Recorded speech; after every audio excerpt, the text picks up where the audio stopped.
बहुत लोग बोलते हैं निफ्टी 50 50 पॉइंट ऊपर है, कुछ लोग बोलते हैं सेंसेक्स 100 पॉइंट नीचे है, लेकिन कोई भी नहीं बता रहा है कि निफ्टी 50 और सेंसेक्स होता क्या है। अगले 30 सेकंड में तुम्हारा पूरा कंफ्यूजन क्लियर करने वाला हूं, तो अच्छे से सुनना। सबसे पहले welcome to day 5 of our beginner to pro in stock market series, जहां मैं आपको 100 दिनों में पूरा कंप्लीट मार्केट रेडी बना दूंगा एकदम जीरो से। पिछले कुछ वीडियोस में हमने ये सीखा कि ट्रेडिंग व्यू क्या होता है, मार्केट में डीमैट अकाउंट कैसे ओपन करना और स्टॉक मार्केट होता क्या है।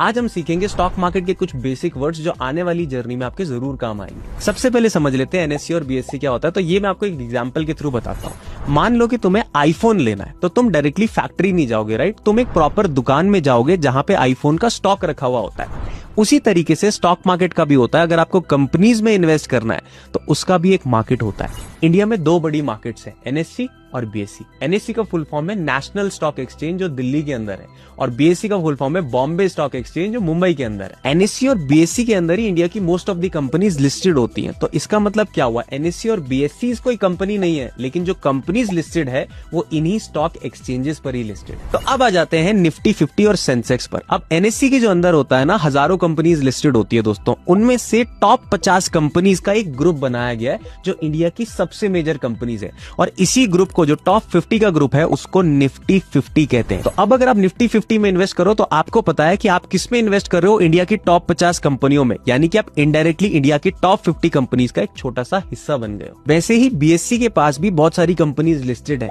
और उनमें से टॉप 30 कंपनीज का जो ग्रुप है उसी को हम सेंसेक्स बोलते हैं। जब न्यूज में बोलते हैं मार्केट ऊपर गया या नीचे, तो मतलब होता है निफ्टी और सेंसेक्स का मूवमेंट क्या है। आज के लिए बस इतना ही, क्योंकि पहले बेसिक्स क्लियर हो जाए ना तो आगे की चीजें भी ऑटोमेटिकली क्लियर हो जाएंगी। और कल टाइम से 6 बजे जरूर आ जाना, क्योंकि कल मैं आपको बताऊंगा इक्विटी, फ्यूचर्स, ऑप्शंस, ये वो टर्म्स हैं जो बिगिनर को बहुत ज्यादा कंफ्यूजिंग लगते हैं, तो इनको सॉर्ट आउट करने वाले हैं। और इस रील को अपने दोस्तों के साथ भी शेयर कर दो, क्योंकि आपके दिमाग में जो चीज बैठी है उसको कभी नहीं भूलोगे अगर ये रील शेयर कर दोगे। ऑल्सो बहुत सारे लोगों ने हमें नया फॉलो किया है, so thank you so much. और इसी के लिए मैं आपको एक फ्री पीडीएफ भी देना चाहता हूं। बस आप अपना नाम कॉमेंट्स में बता दो और ऑटोमेटिकली लिंक आपके डीएम में आ जाएगा। जल्दी मिलते हैं।